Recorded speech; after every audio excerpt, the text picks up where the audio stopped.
आता मस्त कांदा परतून घेऊया आणि कांदा परतून झाला की मस्त टोमॅटो मस्त फ्राय करून घेऊया।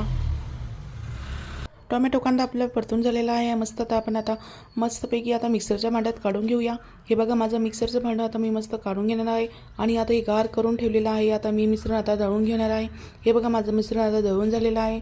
तर बघू शकता आपले मशरूम मस्त आता उकडून झालेले आहे। तर बघू शकता आपलं आपण ते मशरूम आता मस्त एका भांड्यामध्ये तेल टाकून घेऊया आणि मस्त तेल मसाला परतून घेऊया।